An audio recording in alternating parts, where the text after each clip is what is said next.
Hi everybody.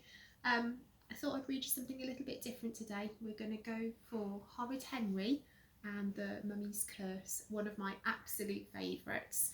And Ollie's joined us today to hear the story, haven't you? So give a little wave. Right, here we go. Tiptoe, tiptoe, tiptoe. Horrid Henry crept down the hall. The coast was clear. Mum and Dad were in the garden and Peter was playing at Tiny Ted's. Tee-hee, thought Henry, then darted into Perfect Peter's room and shut the door. There it was, sitting unopened on Peter's shelf, the grossest, yuckiest, most stomach-curdling kit Henry had ever seen. A brand new deluxe Curse of the Mummy kit, complete with a plastic body to mummify, mummy wrapping gauze, curse book, amulets, and best of all, removable mummy guts to put in a canopic jar. Peter had won it at the Meet a Real Mummy exhibition at the museum, but he'd never even played with it, not even once. Of course, Henry wasn't allowed in Peter's bedroom without permission. He was also not allowed to play with Perfect Peter's toys. This was so unfair, Henry could hardly believe it. True, he wouldn't let Peter touch his Boom Boom Basher, his Goo Shooter, or his Dungeon Drink kit. In fact, since Henry refused to share any of his toys with Peter, Mum had forbidden Henry to play with any of Peter's toys, or else. Henry didn't care. Perfect Peter always had baby boring toys until, that is, he brought home the mummy kit. Henry had ached to play with it, and now this was his chance. Henry tore off the wrapping and opened the box. Wow, so gross! Henry felt a delicious shiver. He loved mummies. What could be more thrilling than looking at an ancient, wrapped-up, dead body? Even a pretend one was wonderful. And now he had hours of fun ahead of him.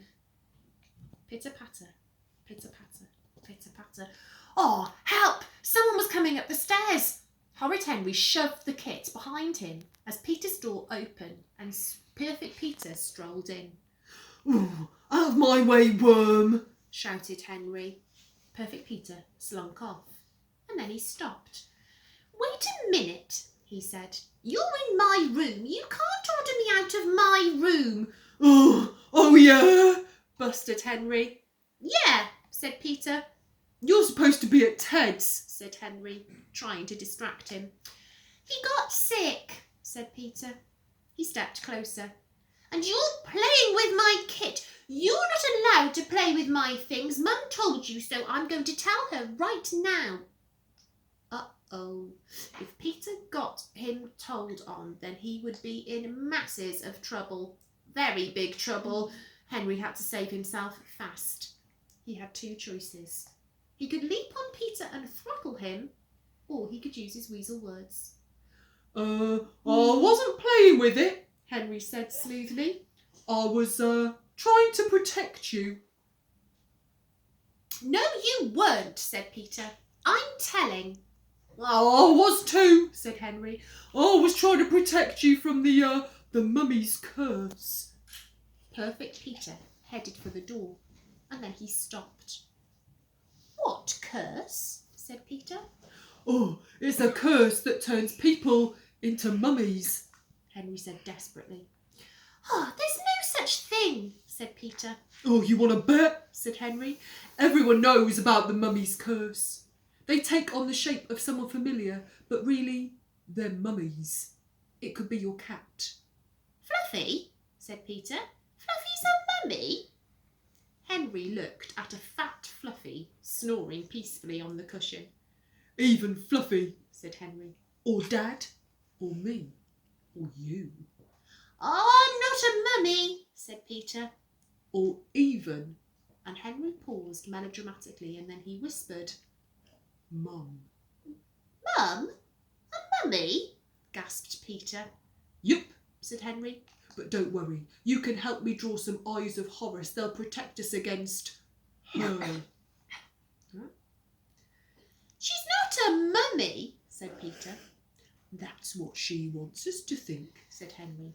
It's all here written in the mummy curse book. And he waved the book in front of Peter. Don't you think the mummy on the cover resembles you-know-who? No, said Peter.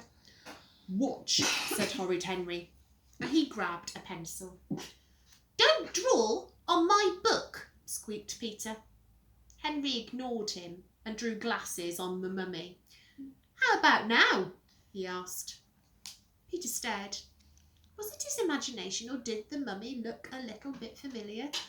I don't believe you, said Peter. I'm going down to ask Mum. Oh, that's the worst thing you can do, shouted Henry. I don't care, said Peter, and down he went. Henry was stuck.